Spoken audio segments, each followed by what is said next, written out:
Ratchet & Clank's very title suggests teamwork, but until now we've never had the chance to step into both heroes' shoes for cooperative play. Ratchet & Clank All for One finally makes good on this opportunity with a 4-player cooperative campaign. Does it live up to the series' stellar track record, or does it fall out of orbit?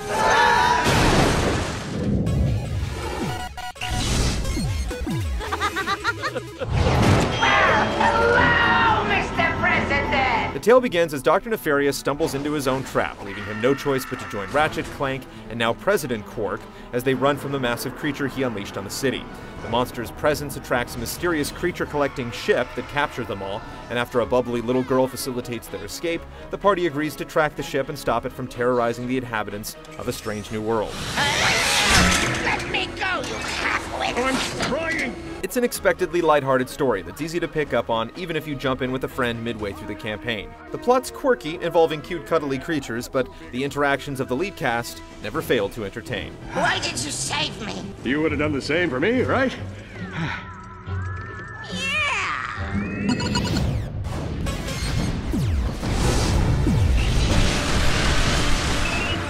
All for One takes place through 9 different locations, most with 4 or 5 levels apiece. You'll venture across cities, floating chunks of earth, forests, snowy slopes, and seaside docks. The game regularly breaks from the standard shooting and platforming, letting you slide on rails, go water skiing, don jetpacks, or man turrets on the back of a giant robot as it battles other giant robots. As players cooperate to tackle each obstacle, they're also competing to grab bolts, critters, and kills. At the end of each level, scores are tallied and awards are given so you can brag about your skills or hang your head for winning the Noob Award. In addition to increasing your score, catching critters lets you access scattered puzzle rooms. Complete each challenge and you'll be rewarded with a part for the powerful Rhino suit. You'll also want to keep an eye out for hero bolts to unlock costumes like Snowmen and Secret Agent Clank. Despite the varied locales and activities, All for One has a somewhat jarring sense of pace. Rather than trickling out weapons, there's a point when the game just dumps 7 new guns on you and makes you watch back-to-back videos for each one. Score tallies pop up at seemingly random points midway through larger stages, and likewise the game constantly interrupts the action to show off new enemies and cutscenes. While the game can be beaten in 8 hours or less, its multiplayer nature makes it better suited to playing a few levels at a time, replaying sections as you connect with different groups, online or at home.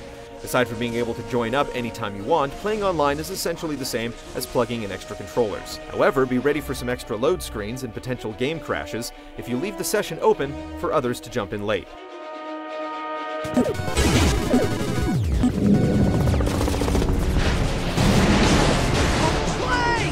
It's abundantly clear that All for One was designed around co-op play. Whether it's a simple matter of hitting switches in turn, or distinct scenarios like steering a raft or transporting a power source through hostile territory, working together brings out the game's best. In addition to guns, players can make use of a tether to latch onto grapple points or pull themselves to the closest player.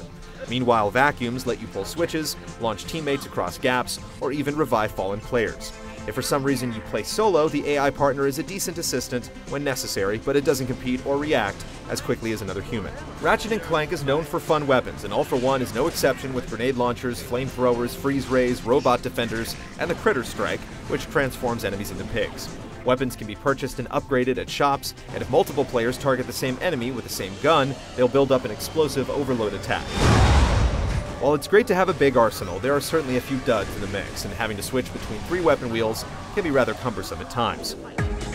Surprisingly, it's the more standard shooting and platforming that suffer in All for One. Cheap deaths are the norm, and they can be caused by dodgy camera angles, frequent slow-mo that can trigger mid-jump, tethers that fail to latch on as you expect, or the game just literally dropping the ball. The camera doesn't always let you go where you want, even if there are items just off-screen. Many times, it's just hard to keep track of your character in the chaos of enemies, gunfire, explosions, flying bolts, and herds of pigs. The biggest disappointments in All for One are numerous bugs that can hinder gameplay and prevent you from proceeding. Issues with weapon shops can keep you from making purchases or show bogus credit values. Sound effects can suddenly stop working. Players can fall out of cooperative devices, forcing them to kill themselves. The camera can get stuck in an unusable position. You might die on an elevator for no reason whatsoever. And one tether glitch is so bad that it practically defies description. For the record, we played a retail version of the game, the same you'll find on store shelves.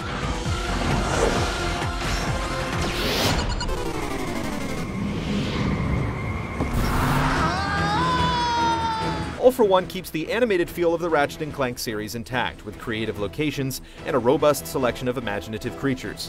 What it doesn't have is the crisp feel or wow factor of its predecessors. Background details are often blurred while textures look rough up close. The interplanetary escapades are bolstered by a heroic soundtrack, but the vocal personalities succeed at stealing the spotlight. Can you direct us to the nearest railway station and/or steak buffet? Boy, does he look angry. Ratchet & Clank All for One has a great foundation of fun co-op moments, marred by awkwardness, random deaths, and rough edges. It's certainly fun to bash crates and solve puzzles with friends, but the bustle of co-op play also multiplies its flaws. Over here, cadets!